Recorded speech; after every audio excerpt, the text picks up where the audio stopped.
Dieu, c'est un Dieu d'opportunité. Dis à la personne qui est à côté, Dieu est un Dieu d'opportunité. Dieu est un Dieu qui transforme. Dieu, c'est un Dieu qui se révèle et qui surtout désire une relation. Et ce soir, ce qu'on veut vivre, c'est ça. Déjà commencer par ce temps de louange dans lequel on va chanter pour lui, chanter sa gloire, chanter ce qu'il est, mettre son nom à la place qu'il est faut. Et puis après, on va continuer avec un temps dans lequel on va écouter la parole de Dieu, écouter ce que Dieu a fait dans une vie et qu'on puisse ensemble se réjouir et laisser que lui-même vienne continuer à agir dans nos vies. Et je voudrais qu'on puisse d'abord accueillir le Saint-Esprit dans ces lieux. Qu'on puisse glorifier Jésus-Christ. Est-ce que vous pouvez acclamer la présence de Jésus-Christ? Il est fidèle, il est au rendez-vous chaque jour. À toi la gloire, Jésus-Christ. Nous te bénissons. Et puis après, je vous laisse avec ce temps de louange. Et si vous voulez vous mettre vous, allez-y, je ne sais pas comment vous voulez. En tout cas, soyez bénis. Bonsoir, bienvenue à tous. Alors on vous laisse libre, vous pouvez vous mettre debout, on va pouvoir danser, on va pouvoir chanter, sentez-vous libre. Ici on est à la maison. Amen. On va commencer par ce chant qui dit « Christ est ma joie ». Parce que c'est vraiment le cas, quand on croit en Jésus, on est vraiment dans la joie. Amen. Amen. On va commencer par prier, Seigneur. On veut vraiment te remettre ce temps, te remettre cette soirée, Seigneur Jésus. Merci parce que c'est toi qui tiens tout entre tes mains, Jésus. Tu tiens tout entre tes mains. On veut te remettre chacun de nous, Seigneur. On veut te remettre ces temps. À toi soit la gloire, Seigneur. Amen.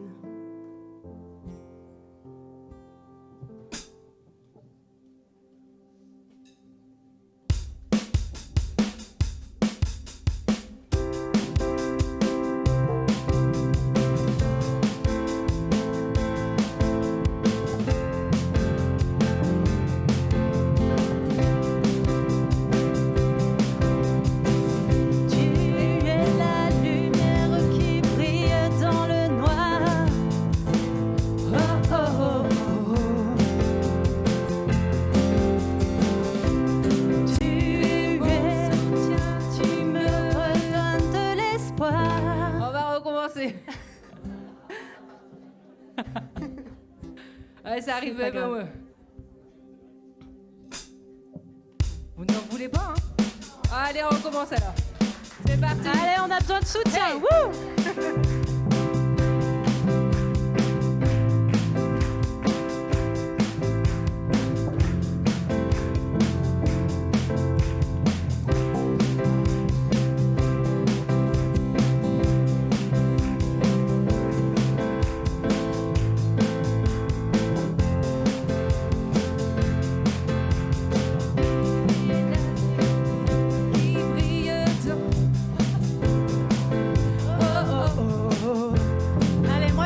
Commencez à chanter, vous me suivez, ok? Tu es la lumière qui brille dans le noir. Oh, oh, oh, oh. Tu es mon soutien, tu me redonnes de l'espoir. Oh, oh, oh, oh. On recommence, tu es la lumière qui brille dans le noir. Oh, oh, oh, oh.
Merci Jésus pour ta présence. Merci Seigneur pour cette joie que tu nous transmets, Seigneur Jésus.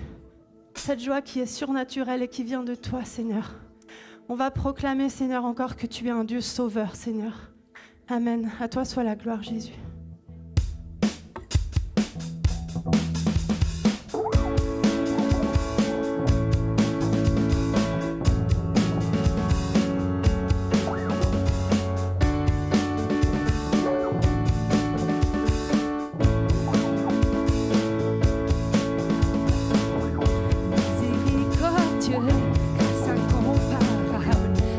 Véritable, je t'exalte, tu es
Il est notre Dieu sauveur et il est aussi notre Dieu d'espérance. Amen.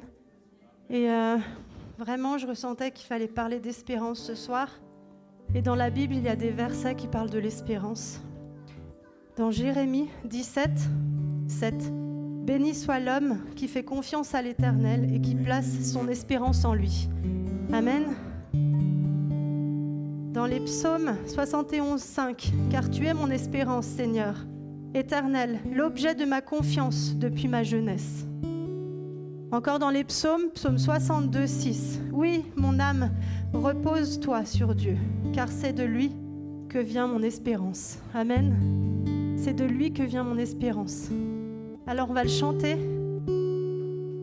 On va le chanter ce soir. On va prendre ce chant qui dit « Jésus-Christ est mon espérance. »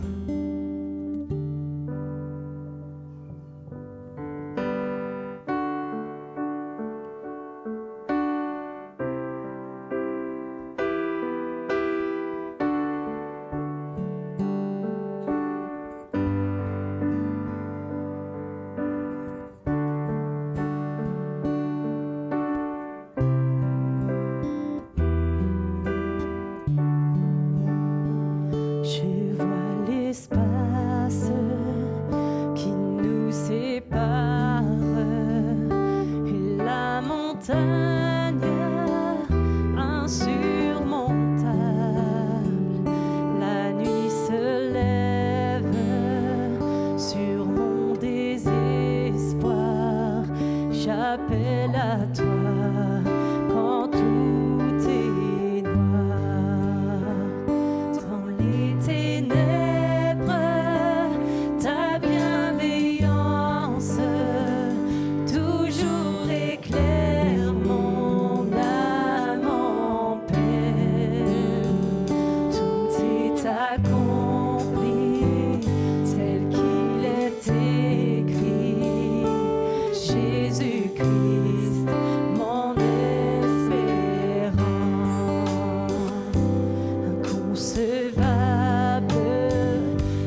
toi soit la gloire, Jésus. Merci pour cette espérance, Seigneur Jésus. Alors que dans ce monde, Seigneur, c'est tellement difficile d'avoir encore de l'espoir. Merci parce que toi, Seigneur, tu nous en donnes un, mais tellement immense, Jésus. Alors on est reconnaissant, Seigneur, de qui tu es. On va encore te glorifier en proclamant que tu es un Dieu d'amour, Seigneur. Tu es un Dieu d'amour, Seigneur. Tu nous aimes puissamment, Jésus. Amen.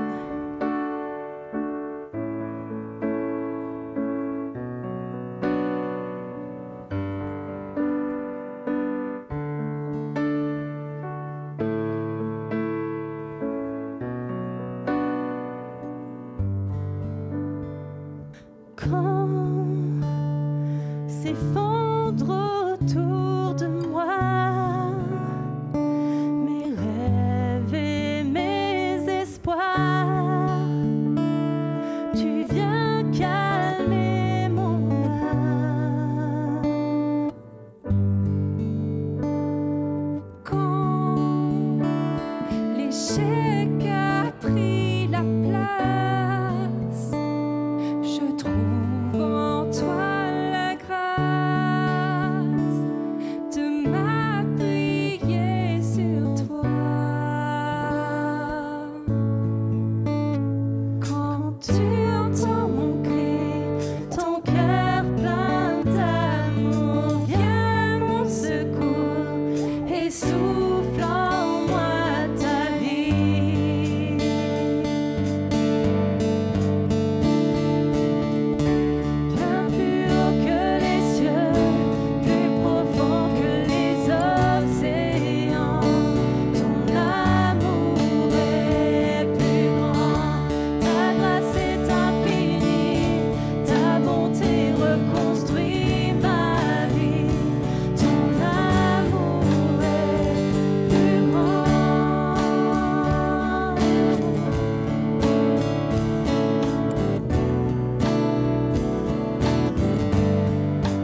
amour qui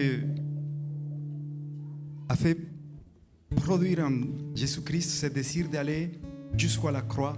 Et Seigneur, c'est ce que nous voulons aussi mettre ce soir en valeur, c'est cet amour qui ne t'a pas empêché de rester à la droite du Père et qui t'a permis de tout délaisser et de venir sur terre, de revêtir notre humanité. Seigneur Jésus-Christ, merci. Merci pour cet amour. Merci parce que ce soir, je sais que tu veux rétablir cet amour dans nos vies, dans nos cœurs, dans chacun. Alléluia. Amen. C'est une œuvre qui n'a pas de prix et qui a traversé tous les temps. Et je pense que c'est ça qui est merveilleux, savoir que quand on regarde toutes les personnes qui sont là, on a soif de lui, certains ont été déjà touchés, mais ce soir, je pense que c'est vraiment la suite de ce que Dieu veut faire avec chacun. Et pour ceux qui sont là pour la première, deuxième, troisième fois, si c'est la première fois que vous venez dans une église, on peut juste vous dire, soyez bienvenus, on vous accueille à tous. Peut-être que si tu n'as pas vu la personne qui est à côté, juste serre la main et dis welcome, bienvenue, bienvenido. Je ne sais pas comment on dit. En brésilien, en italien, vous savez, il y a beaucoup de nations qui sont là. Et sans plus attendre, je voudrais appeler Yanis qui est là avec nous ce soir, qu'on puisse l'accueillir aussi, parce qu'il a fait un long voyage pour arriver jusqu'à là. C'est vraiment une bénédiction de pouvoir vivre un évangile incarné au travers des hommes comme lui. Merci, pasteur. Quelle joie pour moi d'être avec vous. Il y a des rencontres parfois qui sont tout sauf liées au hasard. Et oui, je le dis, j'ai regardé certaines séries sur YouTube qui parlent des cartels colombiens. Et je suis rentré dans un certain algorithme. Et puis un jour, bam, YouTube m'envoie un témoignage d'un gars qui a fait partie du cartel. C'est votre pasteur. Et c'est comme ça que je l'ai rencontré, que je l'ai connu. Et j'ai écouté son témoignage. J'ai dit, il faut que je l'appelle quand même pour lui dire combien je suis reconnaissant de ce que Dieu a fait dans sa vie. Et voilà, on a fait une émission avec EMCI et puis il m'a invité. Je suis vraiment honoré d'être avec vous, de faire la connaissance de son épouse, ses enfants et vous également. J'aimerais vous dire que vous êtes au bon endroit ce soir. On va vous prêcher l'évangile, c'est pour ça que je vais vous faire un beau sourire. Parce que l'évangile, c'est une bonne nouvelle que nous ne devons pas annoncer avec une tête d'enterrement.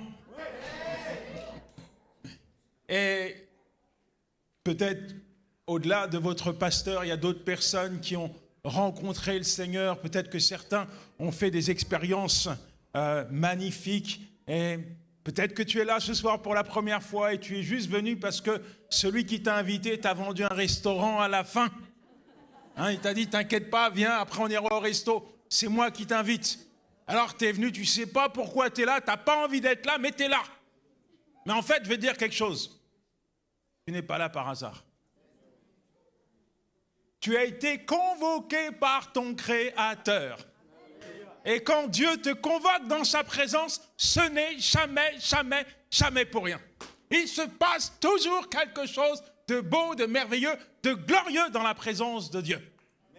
Tiens, dans Acte 3, il y a un homme, un estropié de naissance. Sa vie, c'est une galère.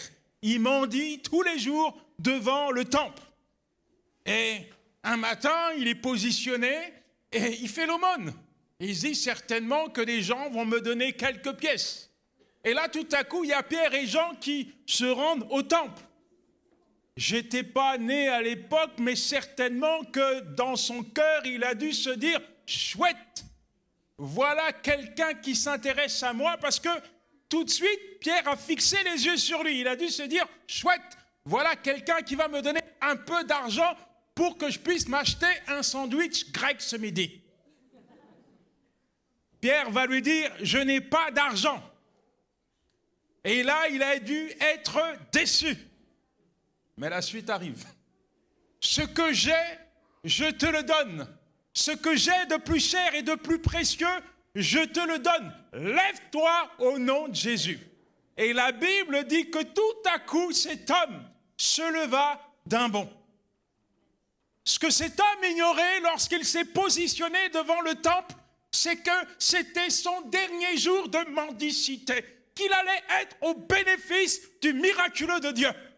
Et nous le retrouvons en train de danser dans la présence de Dieu. Cet homme qui s'attendait simplement à recevoir quelques pièces a reçu une paire de jambes de la part de Dieu. J'aimerais te dire ce soir que peu importe tes attentes, Dieu va faire. Je dis que Dieu va faire. Dis à ton voisin, Dieu va faire. Il va faire au-delà de tout ce que tu imagines, de tout ce que tu espères, de tout ce que tu penses. Le temps des miracles n'est pas révolu, mon ami. Dieu n'est pas au chômage. Dieu n'est pas à la retraite. Dieu ne pointe pas aux ascédiques.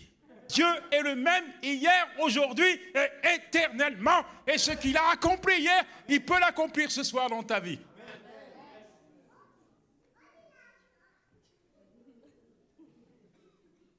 J'étais il y a quelques mois dans une prison des plus sombres à Kinshasa, prison de la Makala. Et il y avait beaucoup de tensions dans cette prison. Premièrement parce qu'il y a une surpopulation carcérale. Normalement, ils sont 1600, là, ils sont 16 000. Et je dois vous dire quand même que je me suis converti en prison. Et l'humour de Dieu, c'est que je n'ai jamais été autant en prison que depuis que j'ai donné ma vie à Jésus. Donc, à chaque fois que je vais dans une mission, la prison m'appelle. Et là, je suis dans cette prison. Il y a des détenus à n'en plus finir dans la cour qui se sont réunis. Et je sais que je ne suis pas chez moi ici. En fait, face à moi, j'ai des criminels, j'ai des gens endurcis, j'ai des délinquants, j'ai des voleurs. Et puis, il y a la misère ambiante. Il y a des gens qui n'ont pas mangé depuis 3 jours. Quand ils nous voient arriver avec de la nourriture, ils commencent à se battre dans la promenade. Et il y a des gens qui sont frappés par la maladie, par le choléra, le paludisme. Il y a des gens qui sont frappés par la tuberculose, ils sont couchés à terre, laissés pour compte. Il y a des oubliés de la justice qui sont là depuis 10, 20 ans. Et je sais que je ne suis pas chez moi ici. Pourquoi? Parce que la prison, c'est la maison du diable. C'est là qu'il détruit, c'est là qu'il ravage des vies. Et alors que je commence à partager mon témoignage, je sens une oppression, je sens une chape spirituelle qui veut comme m'emmuseler. Tellement de souffrance, tellement de poids là sous mes yeux, émotionnel qui se manifeste. Alors à un moment donné, je m'arrête et je commence à délimiter un trait sur le sol. Et je dis à tous les détenus présents, vous voyez le trait que je viens de délimiter? En fait, je viens de marquer le terrain de la grâce. C'est sur ce terrain-là que Dieu vous attend. C'est sur ce terrain que vous avez le droit de vous approcher de lui, que vous avez le droit d'obtenir le pardon. Ce jour-là, face à moi, tous les détenus présents dans la promenade se sont approchés de Jésus et lui ont confié leur vie. Bienvenue à l'église, mon ami, quelle que soit ta vie, quel que soit ton état, quelle que soit ta situation, quel que soit ton péché, bienvenue à l'église. L'église, c'est le seul endroit où les chrétiens ont un passé et les pécheurs un avenir en Jésus-Christ. Il y a une place pour toi. Il y a une place pour tout le monde à l'église. Peu importe qui tu es, peu importe d'où tu viens, il y a une place pour toi dans la présence de Dieu. Là où le péché abonde, la grâce de Dieu, elle surabonde. Alors ce soir, rapidement, j'aimerais vous parler d'un texte qui m'a interpellé, frappé, martelé la conscience, qui se trouve dans Jean chapitre 11, à partir du verset 32 à 44. Je vais mettre en avant les versets, les versets clés, et on parle d'une résurrection. On va parler de mort, on va parler de résurrection. Et c'est l'un des derniers miracles de Jésus-Christ, et c'est pas des moindres puisque c'est une résurrection, la résurrection de son ami Lazare. Mais quand vous reprenez le texte au verset 4, il se passe quelque chose d'intéressant. Lorsque les disciples vont annoncer cette triste nouvelle à Jésus, il va dire quelque chose d'incompréhensible. Il va dire à ses disciples, cette maladie n'est point pour la mort, mais elle est pour la gloire de Dieu. Normalement, quand c'est mort, c'est mort. Mais Jésus, quand il entend cela, il dit, cette maladie n'est point pour la mort, mais elle est pour la gloire de Dieu. ce n'est pas la première fois qu'il s'adresse ainsi à ses disciples. Un jour, les disciples vont l'interroger au sujet d'un aveugle de naissance. Ils vont chercher à savoir, à connaître les raisons de cette cécité. Est-ce à cause d'un péché de ses parents? Est-ce qu'il a fait quelque chose de mauvais? Non, vous êtes dans l'erreur. Cet homme est frappé de cécité dans le simple but que la gloire de Dieu se manifeste. Il y a des situations qu'on traverse, on ne les comprend pas toujours. Et je ne sais pas quelle est ta vie aujourd'hui.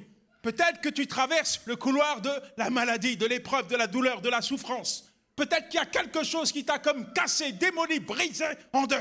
Mais je veux te dire ce soir que Dieu peut utiliser ta situation pour te montrer qui il est. Il est le Dieu de gloire. Je dis qu'il est le Dieu de gloire. Et il n'y a personne comme lui. Il n'y a personne comme Jésus. Seigneur, merci pour ces instants. Merci pour ces moments que nous passons dans ton admirable présence. Ces moments, tu les as voulus, Seigneur. Tu les as souhaités, désirés. Et nous voici, Seigneur, devant toi parce que nous voulons ouvrir notre cœur afin de réceptionner la parole que tu as réservée pour nous. Alors nous te disons, parle, Seigneur. Ne te tais pas. Parle à notre cœur. Parle à notre conscience, Seigneur. Et pose ta main sur chacun. Afin que, Seigneur, nous puissions repartir de cet endroit complètement transformé, métamorphosé. Que ce soir, Seigneur, puisse être une soirée de décision. Que ce soir, Seigneur, puisse être une soirée où ta gloire va se manifester dans nos vies. Dans le nom de Jésus. Amen, amen et amen. Alors Jésus arrive un peu plus tard, alors que son ami Lazare est mort, Jésus fait son apparition. Jésus vient toujours au bon moment. Quand tu lis la Bible, tu t'aperçois que Jésus intervient toujours au bon moment. Dans Jean 5, il est question d'un malade qui est couché là devant une piscine depuis 38 années. Depuis 38 ans, il est comme ça. Jésus fait son apparition et en une seconde, il est guéri. Une autre fois, c'est une femme qui était malade pendant 12 ans. 12 ans, Marc 5 nous parle de cela. Pendant 12 longues années, cette femme perdait son sang. Et au moment où elle touche Jésus, elle est guérie. Jésus n'est jamais en retard. Il n'y a pas d'horloge dans le royaume de Dieu, mais Dieu n'est jamais en retard. C'est ton rendez-vous. Je dis, c'est l'heure de ta rencontre avec Dieu ce soir. Quand Jésus arrive, tout le monde est en pleurs. Marie va dire, si tu avais été ici, Seigneur, si seulement tu avais été ici, mon frère ne serait pas mort. Verset 32 nous parle de cela. Si tu avais été là. Marie sait qui est Jésus. Elle a accueilli Jésus. Elle a servi Jésus. Elle est restée au pied de Jésus. Et pourtant, même si elle a entendu parler de Jésus, parler de ses miracles, de ses guérisons, elle a face à la mort.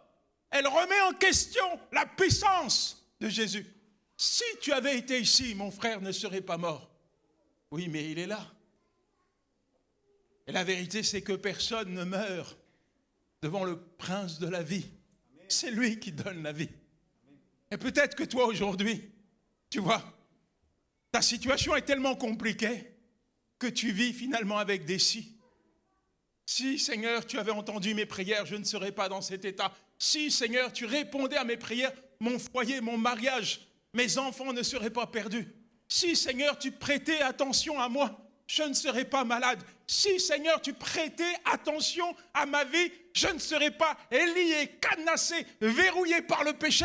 Si, Seigneur, tu avais une once d'amour pour moi, ma vie ne serait pas en poussière et en miettes.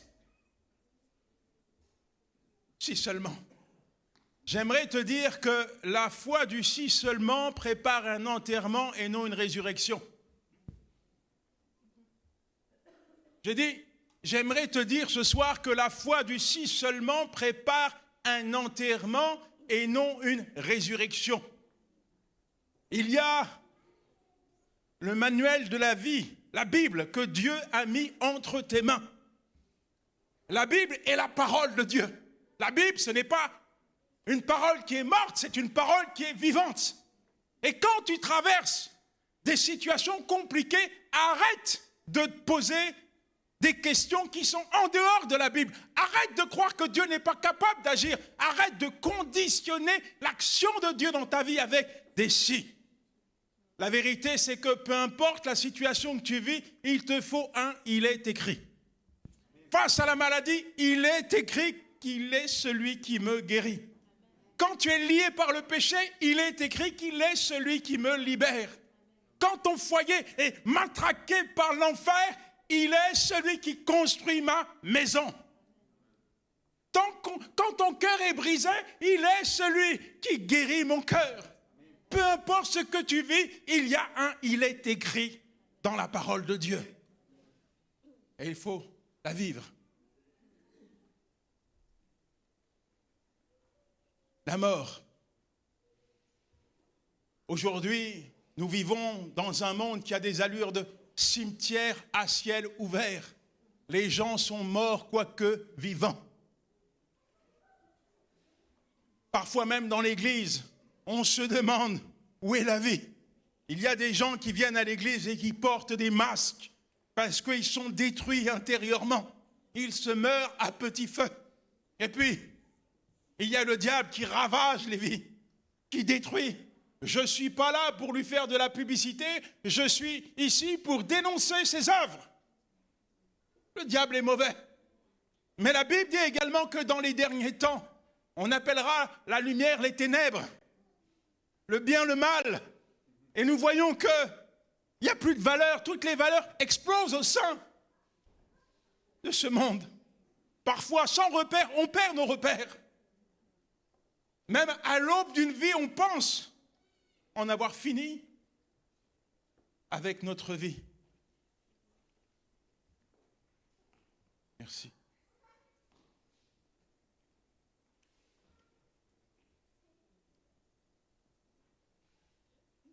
Lorsque j'étais enfant, j'allais en Côte d'Ivoire de temps en temps voir mon père.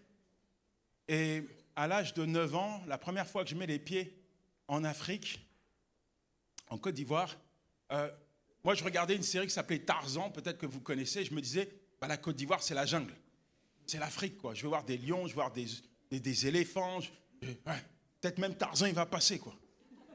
Et j'arrive à l'aéroport, je dis à mon père, ils sont où les éléphants, les lions, les girafes, tout ça. Non, ici on est développé, il y a les autoroutes. Ah ouais, c'est pas la jungle alors. Non, ce n'est pas la jungle. Et un jour, on est en plein été, mon père me dit, bon, je suis avec mon grand frère, il me dit, on va aller au village, vous allez connaître votre grand-mère. On arrive dans un petit village, en pleine brousse, en pleine forêt. Cette fois, on est vraiment dans la jungle. Et ma grand-mère sort de sa case avec les vieilles du village. Ils m'accueillent, ma grand-mère me met au dos, et puis là, ils vont chercher des poulets. Ils nous passent les poulets sur le corps, ils leur coupent la tête, ils nous font manger le poulet. Bizarre comme rituel. Bon. Puis mon père nous dit, je vais faire des courses, j'arrive. Mais en fait, il est revenu 2 mois et demi plus tard. Et à cette époque, le frigo, c'est la forêt. Il n'y a pas de Carrefour, de Leclerc, de Auchan, non. Tous les matins, eh bien, les hommes se lèvent et vont à la chasse. Moi, la chasse, c'est mon terrain de jeu. Je n'ai pas peur des bêtes comme maintenant. J'aime pas les serpents. Mais à l'époque, ça me faisait plaisir. Et comme dans tous les villages, à cette époque, on se racontait des histoires. Et il y avait une histoire sur un homme du village qu'on appelait Colombo. Et en fait, Colombo, c'était le sorcier du village. Quand il faisait son apparition, tout le monde courait. Les vieilles nous attrapaient, nous ramenaient à la case. Et les histoires qui se racontaient sur lui, c'est si le gars te serre la main, il te jette un sort. Il n'y avait pas de courant à l'époque, la nuit, on marchait avec des lampes à huile. Et on se disait, si tu croises Colombo la nuit, il a sa lampe, il te regarde comme ça avec sa lampe, il te jette un sort. Tout le monde était terrorisé par Colombo. Un soir, aux alentours de 23 heures, je suis saisi d'une envie pressante. J'ai envie de faire pipi. Mais on vit dans des cases. Et il y a un seul toilette pour tout le village. Donc, je sors la nuit et je vais vers les toilettes. Sur qui je tombe dans la cour? Colombo. Je cours. Je fais ce que j'ai à faire et je sors. Colombo n'est plus là. Mais il y a un énorme crapaud. Et je me dis, ça c'est Colombo. J'ai raconté cette histoire à tous les enfants du village. Colombo s'est transformé en crapaud. J'en rigole, mais quand tu es enfant, pour toi c'est vrai. Et d'ailleurs, c'est vrai. Au village, il y a des sorciers. Et pas qu'au village. En France, ma belle-mère avait noué une relation avec une diseuse de malheur. Le monde appelle ça des diseuses de bonnes aventures. Mais c'est des diseuses de malheur qui ne vous diront jamais la vérité. Mais moyennant un peu d'argent, cette femme lui disait quelques mensonges. Et ma belle-mère m'amenait avec elle. Donc moi, je me construis avec cette ambiance un peu spirituelle, toxique, mais qui est vraie et réelle dans ma pensée. Le temps passe, les années passent. Je suis un jeune adulte, j'ai une vingtaine d'années. Et j'ai plein de problèmes. En fait, je suis un cadavre ambulant, je suis un mort vivant. Et un jour, à la cité, j'ouvre la boîte aux lettres et je tombe sur une carte de visite béton. Le gars, je ne sais pas quelle école de communication il a fait, mais c'est une carte de visite en béton. Mamadou. Mamadou, le guérisseur, le féticheur de la cité. Votre femme est partie, en 2 jours, elle revient. Vous n'avez plus d'argent, je vous donne un accélérateur. Vous ne pouvez pas avoir d'enfant avec moi, le problème est solutionné. Bref, le mec, il a une réponse pour tous les problèmes. Un vrai couteau suisse. Et je me dis, c'est pour moi. Parce que pour moi, toutes ces réalités étaient vraies. Donc je vais voir Mamadou, je lui explique mes problèmes. Je dis, Mamadou, j'ai des problèmes. Aide-moi. T'as une solution pour moi? Bien sûr. Moyennant un peu d'argent, Mamadou me donne un talisman. Il me dit, avec ça, ça va aller. Alors je prends mon talisman, mon porte-bonheur, le fétiche, que je mets sur ma ceinture. Mais mes problèmes ne font que s'aggraver. Mince, alors ça marche pas son truc. Alors je repars voir Mamadou et je lui dis, Mamadou, là j'ai vraiment des problèmes. T'as vu, tu m'as donné un truc là, mais il n'y a rien qui va en fait. C'est pire qu'avant. Et là Mamadou me regarde, moyennant une grosse somme d'argent. Il me donne un talisman. Il me dit, tu vois Yanis, c'est ça qu'il faut. En t'écoutant avec tes affaires de braquage, de bagarre, de cité là, c'est ça qu'il faut. C'est ça, mais qu'est-ce qu'il y a de spécial? Il me dit, bah c'est simple. Tu portes ça, même si on te tire dessus, la balle ne rentre pas. Quand tes affaires de braquage là, s'il y a la police qui arrive, t'es dans la banque, t'es invisible. Personne ne peut t'arrêter. Quoi?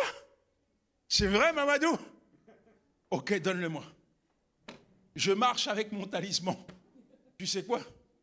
Je me suis fait poignarder, je me suis fait tirer dessus, je me suis fait arrêter, je me retrouve dans une prison pour des vols à main armée. Bref, le talisman, il m'a porté malheur. Et là, pour enfoncer le clou, je fais face à 2 psychiatres. Cette fois, c'est pas Mamadou, c'est pas Colombo. C'est 2 psychiatres qui étudient ma personnalité. À 2 en équipe, le cas est tellement rare. Ces messieurs regardent mon dossier. Monsieur Gauthier, à l'âge de 15 ans, vous étiez déjà en prison. On s'aperçoit que vous n'avez fait que des allers-retours au commissariat. Vous ne faites que des bêtises.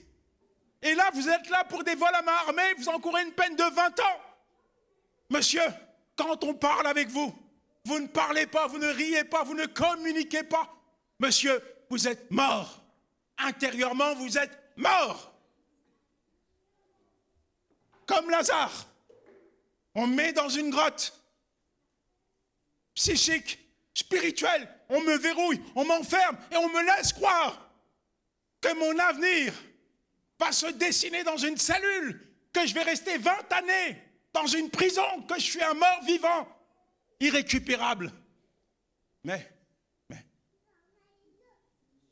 ce que Colombo n'avait pas prévu, ce que Mamadou n'avait pas prévu, ce que les psychiatres n'avaient pas prévu, ce que la société n'avait pas prévu, c'est qu'un jour, dans ma cellule, Dieu allait me visiter. C'est qu'un jour, la parole de Dieu allait venir marteler mon cœur et ma conscience. Peu importe ta vie, mon ami, peu importe ton état, une seule parole de Dieu peut tout changer. Une seule parole de Dieu peut tout changer. Jésus pleure face à la mort parce que la mort, c'est la conséquence du péché. Tu sais, il y a une rétribution pour le péché. La Bible dit que le salaire du péché, c'est la mort. Mais elle dit également que le don gratuit de Dieu, c'est la vie éternelle en Jésus-Christ. Le problème, c'est qu'on pense que la vie nous appartient. Qu'est-ce que tu as fait pour arriver sur la terre, toi? Qu'est-ce que tu as fait pour arriver sur la terre? Rien du tout. La vie est un cadeau. C'est une grâce, une faveur que Dieu te donne. Mais la vie est également une vapeur qui paraît pour un peu et qui disparaît. Dieu ne t'a pas créé comme un robot. Il t'a donné le libre arbitre. Tu as le choix, soit de marcher avec lui, soit de lui tourner le dos. Mais il n'en demeure pas moins que tant que tu seras sur la terre, l'amour de Dieu martèlera ton cœur parce que Dieu t'aime.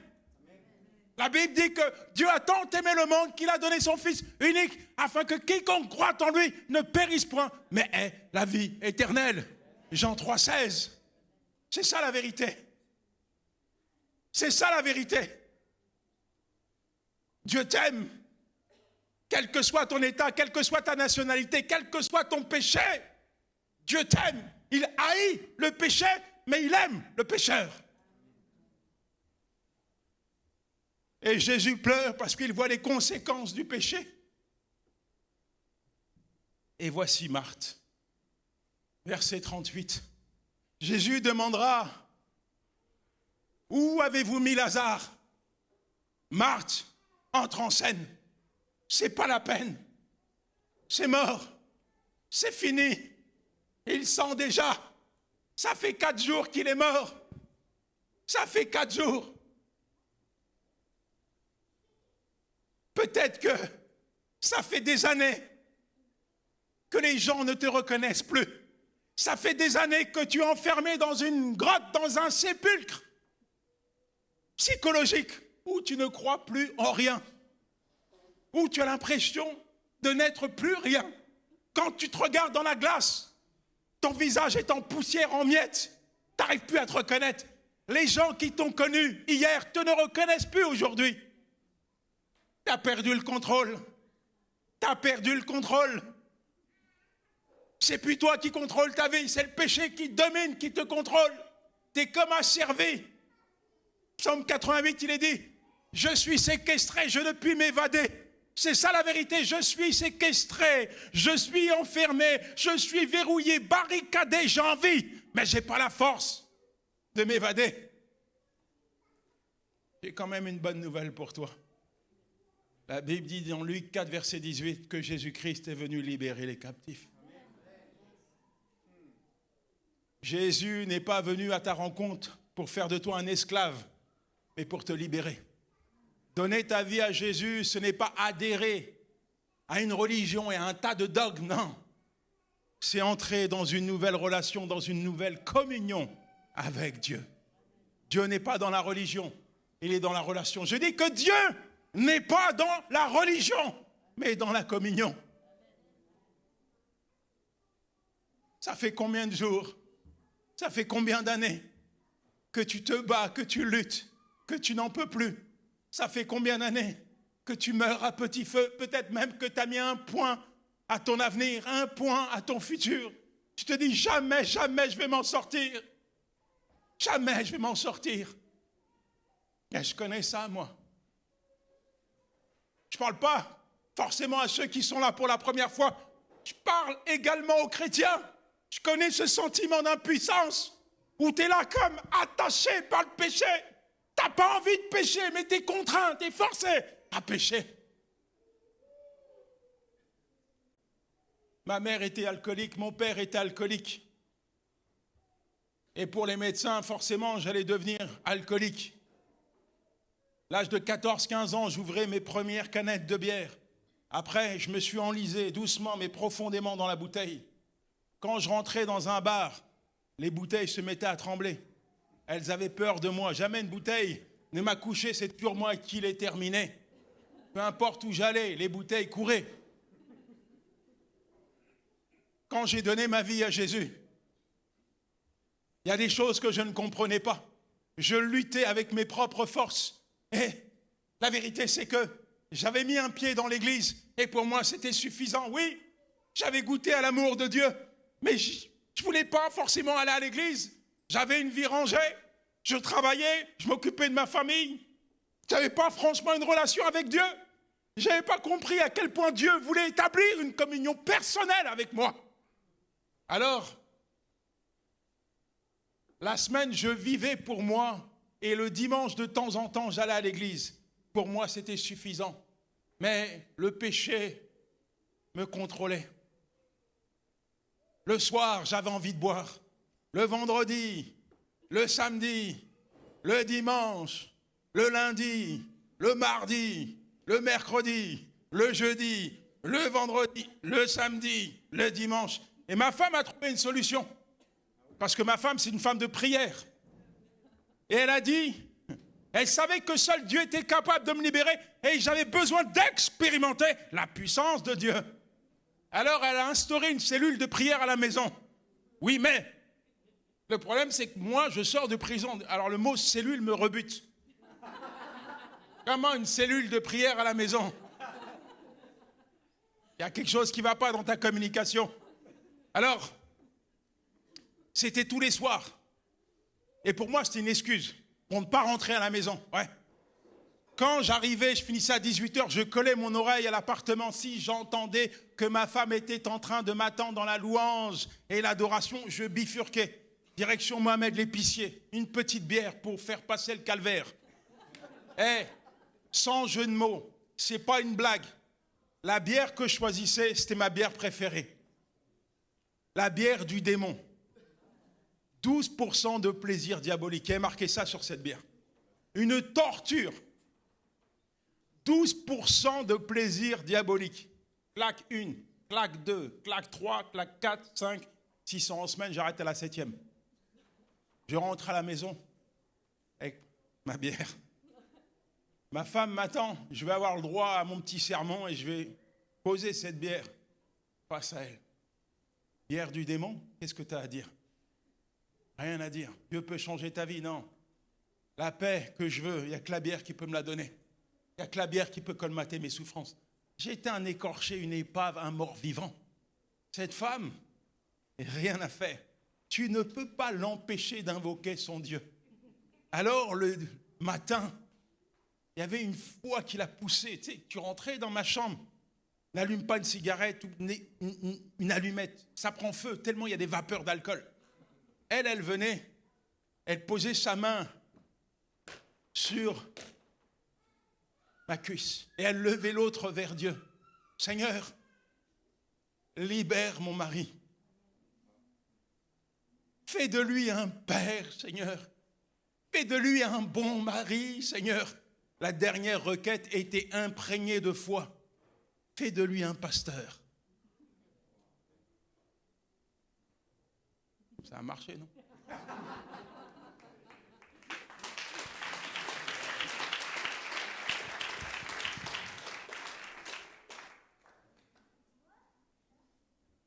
Jésus dira à Marthe, ne t'ai-je pas dit, si tu crois, tu verras la gloire de Dieu.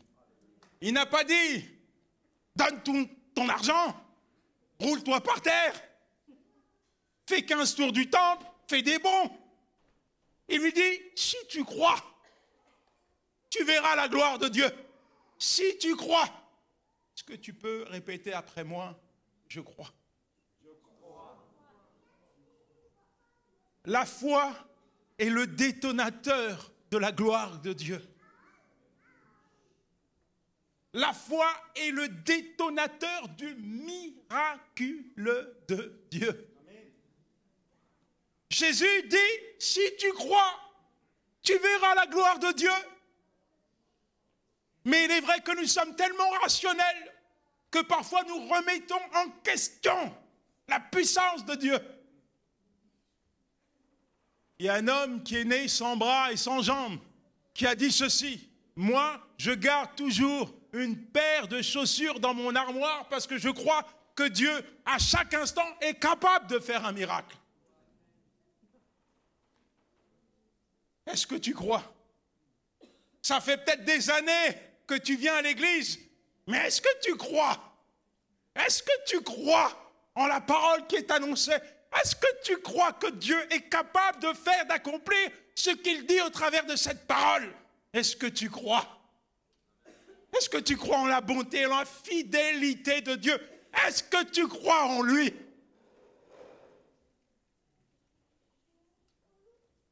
Est-ce que tu sais qui est Dieu? Il y a beaucoup de chrétiens qui ne savent pas qui est Dieu. Résultat, ils ne vivent pas par la foi, ils ne marchent pas par la foi, mais par la vue. On raconte l'histoire de deux personnes. Le premier, c'est un acteur, le second, c'est un vieux pasteur d'Afrique, de Brousse, de Côte d'Ivoire. Les deux personnes sont invitées, ils doivent réciter le psaume 23. Le premier à se présenter devant la foule qui est là, c'est l'acteur, la grande classe, comme diraient mes enfants, la bogosité. Lui, il a beaucoup d'éloquence, il vient et il commence à réciter le psaume 23. À la fin, tout le monde est debout, tout le monde applaudit. Et puis, c'est au tour de ce vieux pasteur fatigué, usé par les années de ministère. Lui, son ministère, c'est du one-to-one en brousse, en Afrique. Il n'a pas de voiture. Il va à bicyclette. Mais c'est un berger, hein. C'est un pasteur. Quand ses brebis sont malades, il vient, il prie, il prend soin de ses brebis, il nourrit ses brebis, il veille sur ses brebis. C'est un pasteur, mais qui est usé par les années de ministère. Il n'a pas d'éloquence, il n'a même pas un costume. Il a une vieille Bible, les pages sont usées. Il n'a même pas une page Facebook ou Instagram. Il est inconnu du bataillon. Il ne sait même pas comment allumer un micro. Et il vient, avec la voix tremblante, il récite le psaume 23. Et comme il ne paye pas de mine, personne n'applaudit. Comme il n'a pas lâché quoi que ce soit à la foule, il n'a pas harangué la foule, personne n'applaudit. Et à la fin, il y a un journaliste qui pose une question à l'acteur et lui dit ceci: mais pourquoi lorsque vous avez récité le psaume 23, tout le monde a applaudi, et lorsque c'était autour de ce pasteur, tout le monde était en larmes? Alors l'acteur dira ceci: c'est simple, moi, je connaissais le texte, mais ce pasteur, il connaissait son berger. Est-ce que tu connais ton berger? Quand tu connais Dieu, tu ne doutes plus jamais de lui. Quand tu connais Dieu, tu apprends à dépendre et à compter sur lui. Tu comprends également qu'il est le Dieu de toutes tes ressources. Il est peut-être temps de te laisser faire et de le laisser faire. Dis à ton voisin, laisse-toi faire et laisse-le faire. Répète-lui encore, laisse-toi faire et laisse-le faire. Maintenant, tu vas lui dire, Dieu est le Dieu de toutes tes ressources.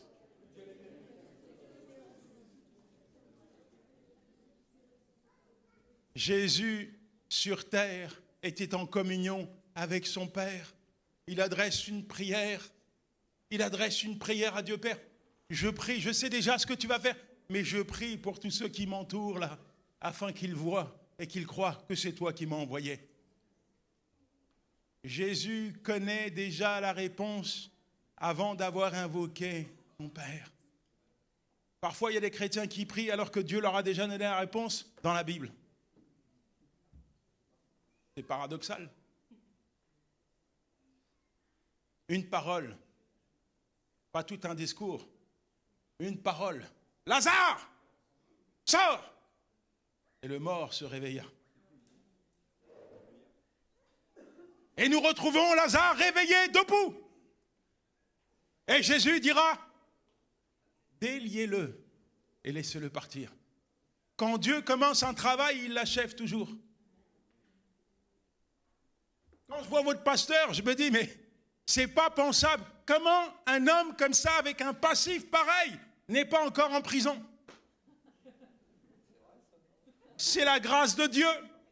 Dieu ne l'a pas simplement touché, il l'a libéré, il l'a délié, il l'a retapé, il l'a reconstruit et il l'a recyclé.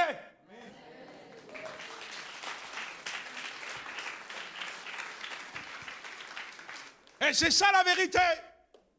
Quand tu t'approches de Dieu, tu obtiens ce que tu n'as même pas imaginé, ce que tu n'as pas prévu. Tu vis ce que j'appelle le plus de Dieu. Parce que Dieu fait toujours au-delà. Et c'est pour ça que la meilleure décision que tu vas prendre ce soir, quelle que soit ta vie, quel que soit ton état, quelle que soit ta maladie, quels que soient tes besoins, va être de t'approcher de Dieu par la foi. Par la foi. Tu obtiendras un résultat. Par la foi, tu vivras ton miracle. Je t'amènerai ainsi. J'étais dans une prison pour la Pâque, prison de grâce dans le sud de la France. Et c'était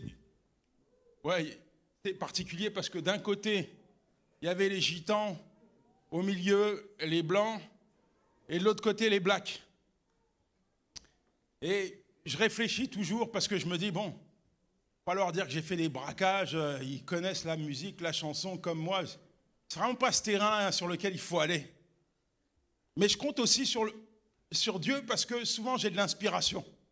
Et là, je suis en train de parler de la mort, de la résurrection de Jésus-Christ. Et puis à un moment donné, je me frotte le front comme je le fais actuellement. Et puis, je me frotte les doigts.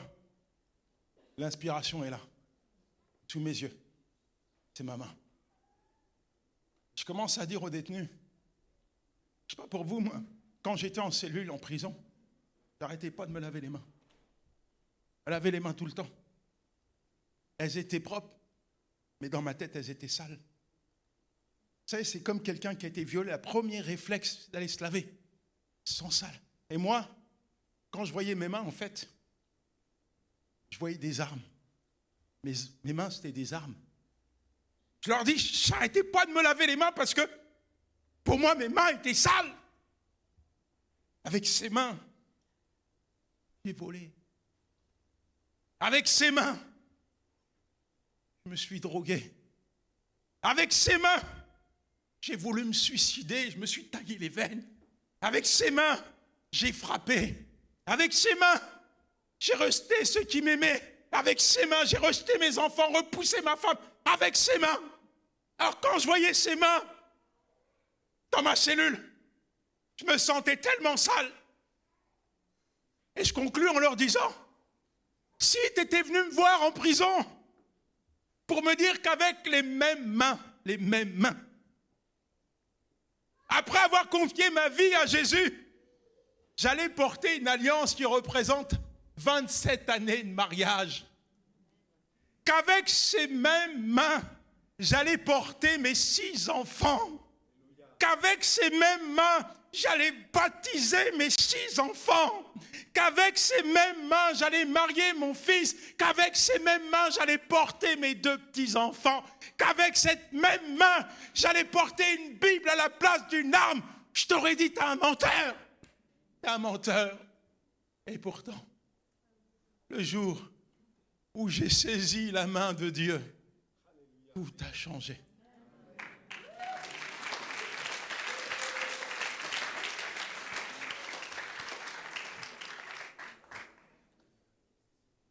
Il est le Dieu des miracles. Il est le Dieu de l'impossible. Il a fait pour moi, pour tant d'autres. Il peut le faire pour toi. Un seul toucher de sa part peut changer ta vie à tout jamais. J'ai assez parlé. Je pense que Dieu va agir. Et je veux juste vous inviter à vous lever. Peut-être que le piano peut revenir. À prendre un temps dans la prière.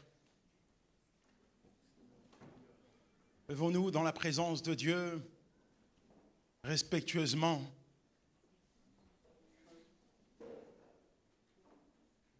On va prier pour ceux qui ont un besoin. On va prier pour ceux qui sont malades. Peut-être vous avez un besoin particulier que vous ne voulez pas exprimer. Mais vous allez venir devant. Et si je vous demande de vous approcher, ce n'est pas pour vous mettre en avant. C'est simplement pour dire à Dieu, me voici. Je crois que tu es capable de faire quelque chose pour moi. Mais avant,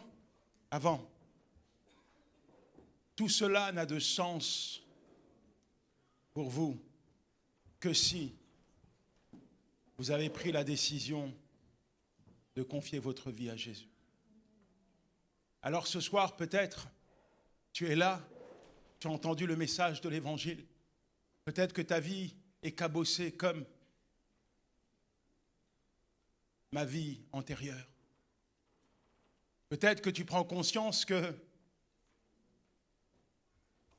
sans Jésus, tu es perdu. Et que si tu lui ouvres la porte de ton cœur ce soir, alors il est capable de changer ta vie, de la transformer comme il l'a fait dans tant de vies. Peut-être que ce soir, tu veux lui dire oui. Tu n'as pas besoin de te rouler par terre, tu n'as pas besoin de sauter en l'air, tu as juste besoin de répéter une prière. Tu vas dire avec moi, Seigneur Jésus, j'ai entendu ta parole aujourd'hui et je sais que tu es mort pour mes péchés.